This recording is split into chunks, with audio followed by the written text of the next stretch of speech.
जम्मू कश्मीर विधानसभा में उस वक्त भारी हंगामा देखने को मिला जब नेशनल कॉन्फ्रेंस के विधायक जावेद बेग ने धारा 370 और 35A को लेकर सरकार और बीजेपी पर तीखा हमला बोला। जावेद बेग ने कहा कि जम्मू कश्मीर से सब कुछ छीन लिया गया है, इसके बावजूद बीजेपी खुश है। उन्होंने बीजेपी पर नफरत और विभाजन की राजनीति करने का आरोप लगाया।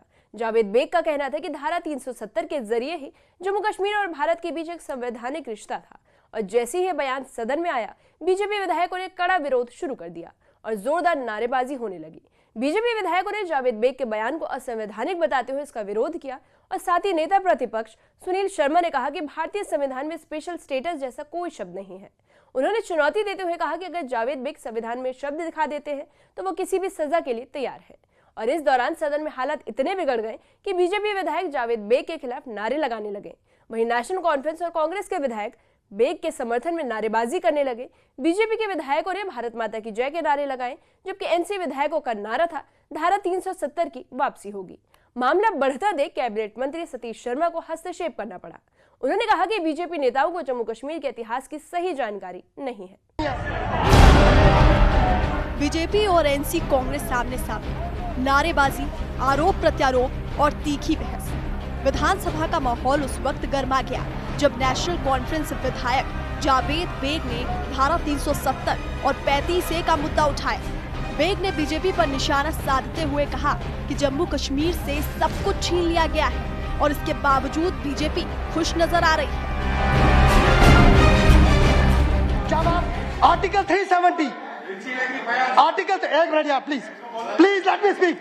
Article 370 let me speak please. Article 370, Article 35A, our constitution, our flag, when they are taken together, it becomes special status. This is what we got. This is what we passed in this assembly. तो आधी बात नहीं करनी चाहिए। अब रहा BJP का ताल्लुक। नहीं सर, मैंने आपको इंटरप्ट नहीं किया। और sir, no, I haven't interrupted you.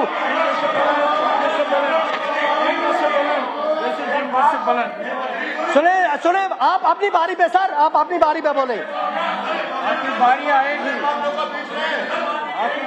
आप अपनी बारी पे बात करें। नेता प्रतिपक्ष सुनील शर्मा ने बेग के बयान पर सख्त ऐतराज जताया।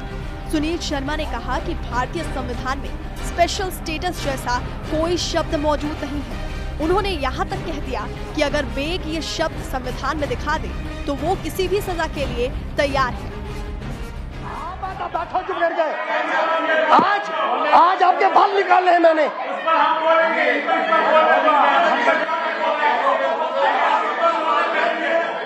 ये जो 370 का पाठ पढ़ा रहे हैं, ये जो पढ़ के आया, हमें पता है 370 क्या है। ये जो इंटरनल ऑटोनॉमी और सॉवरेनिटी की बात करते हैं, चिल्लाने से ये बातें नहीं कि ये सच है। मैंने क्वेश्चन किया है, जो वर्ड स्पेशल स्टेटस है, मैं फिर इस ऐवान में कहता हूं, अगर वर्ड स्पेशल स्टेटस आप इंडियन कॉन्स्टिट्यूशन में कहीं मुझे दिखाओगे इन टर्म्स ऑफ J&K, मैं हर सजा भुगतने को तैयार है। ये चिल्लाने से व्हाट इज स्पेशल स्टेटस कहां है? बैठ जाए, आपको समझ में नहीं आएगा। You will not understand it. You will not understand it. अच्छा, तशरीफ रखिए, आप तशरीफ रखिए। हंगामे के बीच कैबिनेट मंत्री सतीश शर्मा ने हस्तक्षेप किया। उन्होंने बीजेपी विधायकों पर इतिहास की समझ न होने का आरोप लगा दिया। इधर बीजेपी विधायक भारत माता की जय के नारे लगाते रहे तो उधर एनसी और कांग्रेस विधायक बेग के समर्थन में नारेबाजी करते दिखे। जावेद बेग ने आगे कहा कि धारा 370 स्पेशल स्टेटस और 35A हटाए जाने से लोगों में अलगाव बढ़ा है। उन्होंने बीजेपी से कहा कि धारा 370 पर बहस छोड़कर बजट पर ध्यान दें। इसके साथ ही बेग ने आरोप लगाया कि जम्मू कश्मीर को केंद्रीय योजनाओं में पर्याप्त फंड नहीं मिल रहा, जबकि यहां से अच्छा खासा टैक्स कलेक्शन होता है। धारा 370 और 35A का मुद्दा एक बार फिर साबित करता है कि जम्मू कश्मीर की सियासत में ये घाव आज भी ताजा है।